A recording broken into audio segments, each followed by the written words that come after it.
Today I want to talk about expectations and gratitude. So I will start with a story. You know, in our personal lives, sometimes or oftentimes we get to that point where we need help. You need help from people, mostly financial help. So for example, let's say you were broke, you don't have money, and you decided to reach out to your uncle who you felt would probably help you. So your uncle said, okay, come to my place. Let's talk about it. Let me see what I can do. So you went to him after all your narrations and telling him what you have been passing through. He said, okay, he's going to see what he can do to help you. He stood up and went inside. Now, meanwhile, in your mind, the reason why you chose your uncle or decided to call him was because you have looked at it and said, bad as a bad, worst case, he's going to give you, let's say, 10,000. And then surprisingly, your uncle went inside and came out with 5,000. He gave it to you. You will say thank you, but the recipient of that thank you knows that you are just saying thank you to be polite. It didn't really reflect in your body language. But on the other hand, if you are walking down your street and then there's this guy you always see, he's your neighbor, you don't talk to him that much. You just say hi whenever you see him on the road.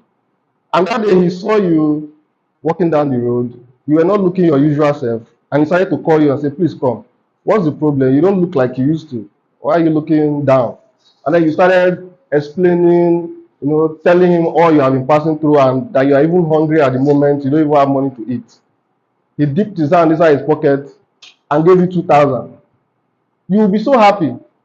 You will be happy, you will be rejoicing, greeting him, thanking him so much, for showing you that love. You think, he said, this man, you're a good man. For this thing you have done, I will never forget. I will always remember you for this thing you have done.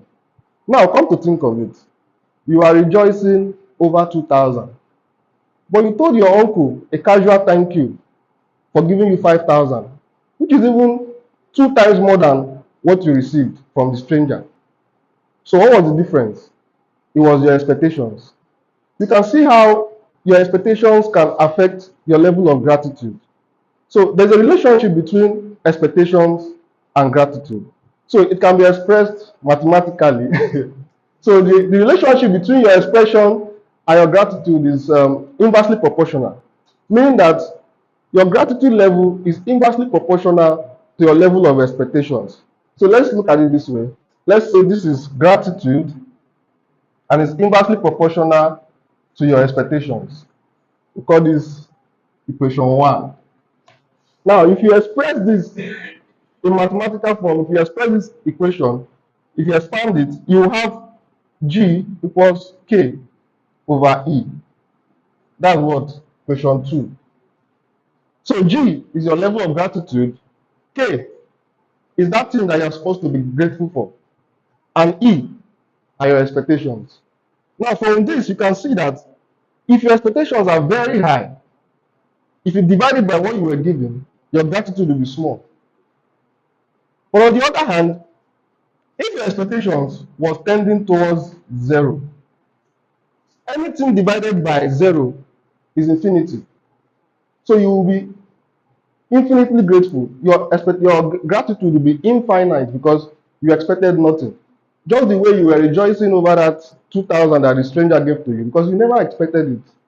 So this is the relationship with this is how our expectations can affect our level of gratitude. And if you think about it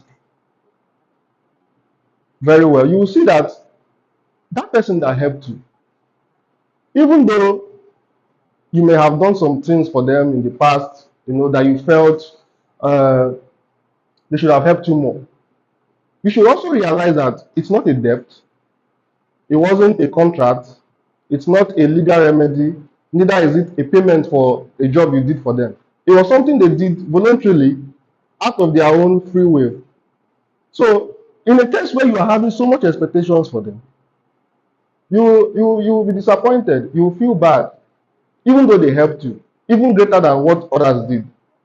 So there's this thing that Happened one time in my church, and my Reverend Father said he made a statement that stuck with me permanently. He said, "Blessed are those who do not expect, for they shall not be disappointed." If you don't expect anything, you will never be disappointed. But another person can quote a different Bible verse and say, but the expectations of the righteous will not be cut short. That's true. That's very true. But then that statement came with a condition: the righteous. Are you righteous? Man, in our sinful nature, we do a lot of bad things.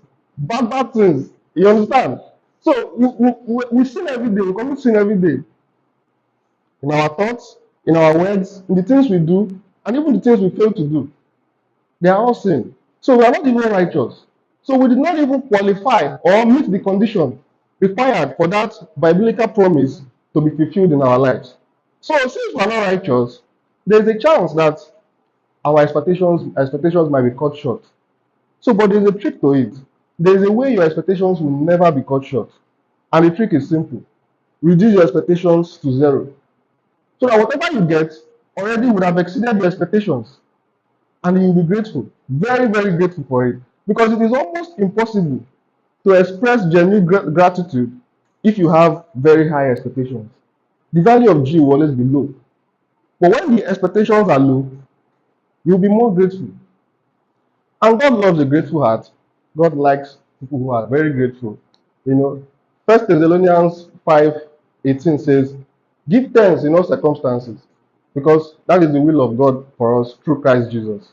So I have this personal belief that no matter how you are, no matter your shortcomings, no matter how bad people might think you are, or you might not even be the best at what you do, but if you are a grateful person, you succeed in many things.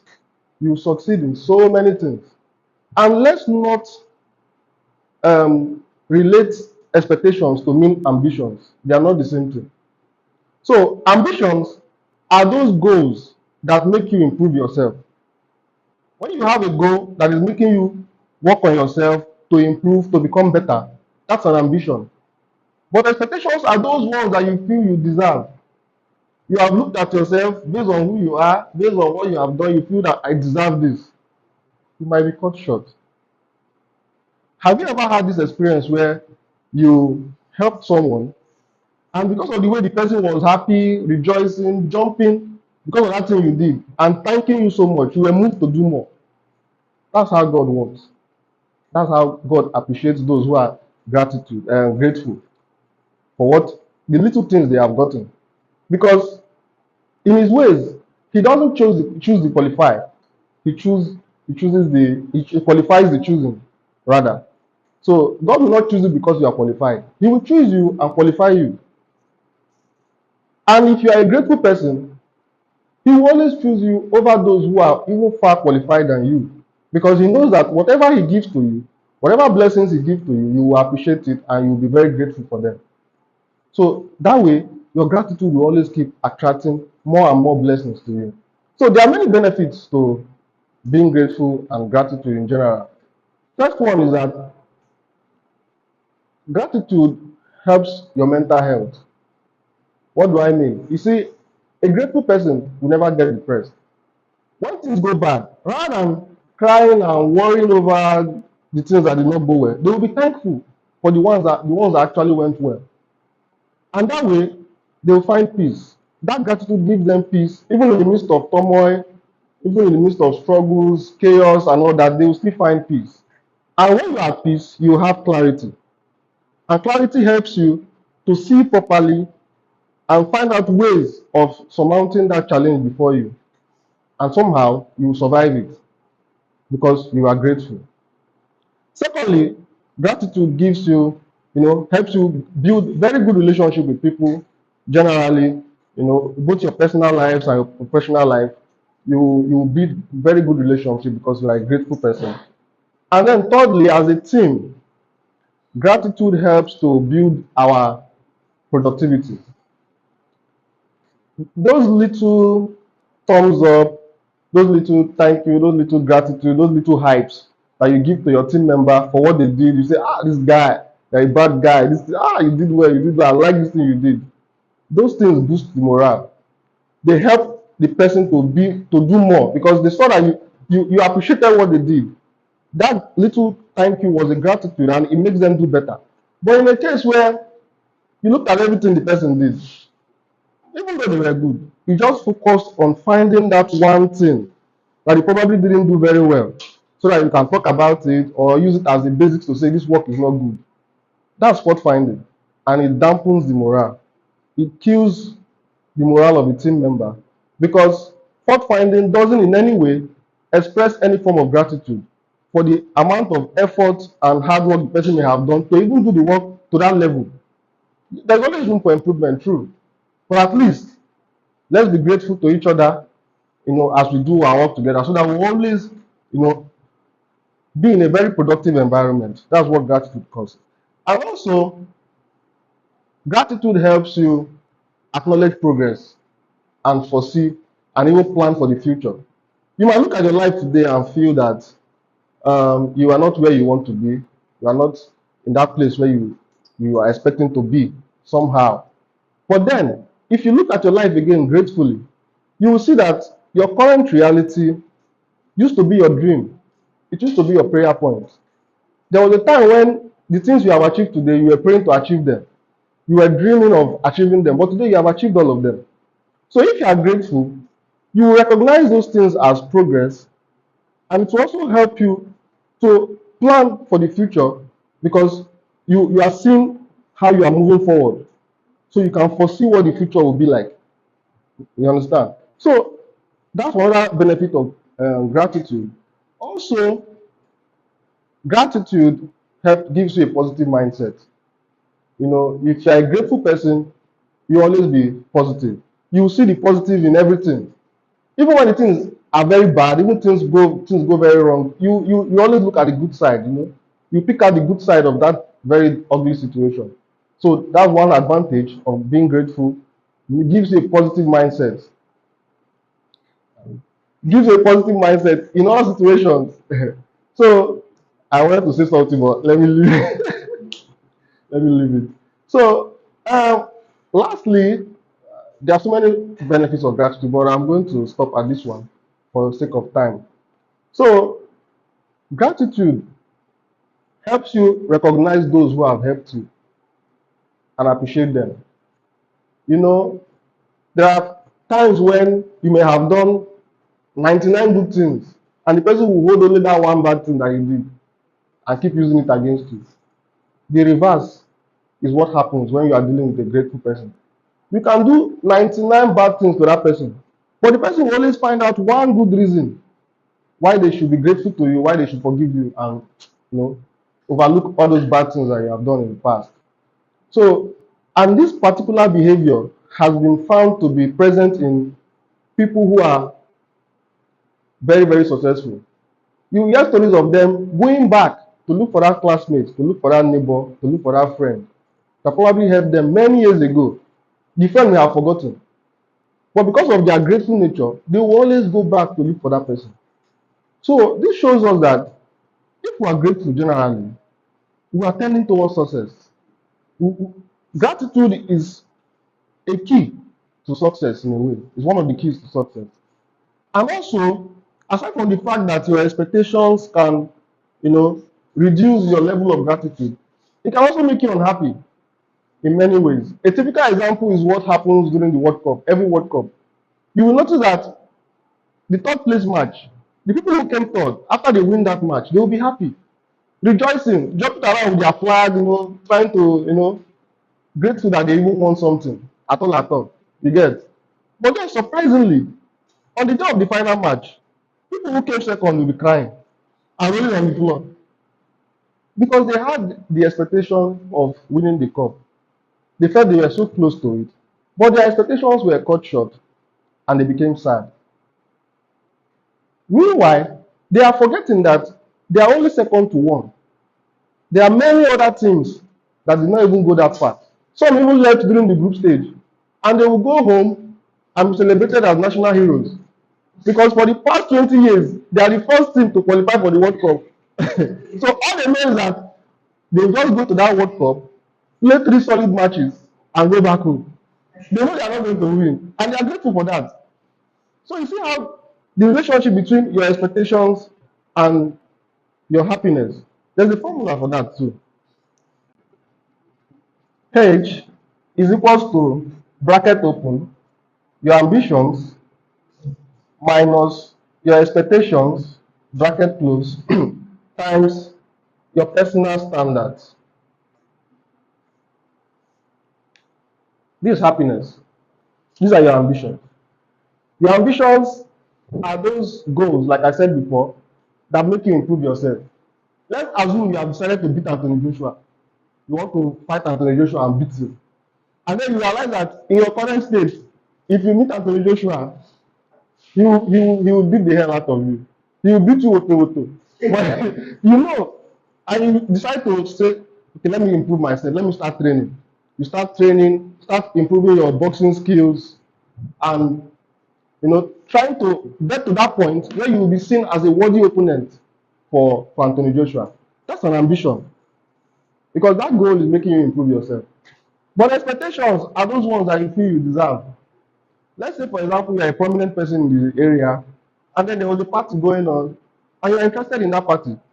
Unfortunately, that party is strictly by invitation, and you don't have an IV. But you thought to yourself and said, since I'm a prominent person here, I'm well known. If I go there, they will let me in based on recognition. On getting there, they bounced you, and you felt bad. You felt devastated. You got angry. You start saying all sorts of things. That's an expectation. You did not qualify to go in because you don't have an IV, but you felt you can go in anyway because you are a popular person. So that's how expectations work. And then your personal standards, generally your lifestyle, the way you live your life. Some people prefer to work 5 hours straight. Some people work 2 hours, take a break, 2 hours, take a break. Some people prefer to have a good night's sleep. Others prefer to work all night or maybe read all night. Some persons are very religious, others are not. So all these things are just your personal lifestyle generally fall under these personal standards. Now, if you look at this equation very well, you will notice that the effect of your personal standard is only a multiplier effect on the outcome of this. Meaning that if your expectations are higher than your ambitions, you will have a negative value here. And that negative value will be magnified by your personal standards. For example, an ambitious person knows that, sure, things might not go according to plan. Even though you plan to beat Anthony Joshua, one punch can change the plan. You understand? But if your expectations are too high, you've never that was your first boxing match, and you're expecting to knock out Anthony Joshua in the first round.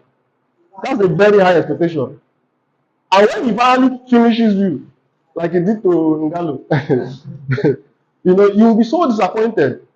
And your personal standards will magnify that effect on you.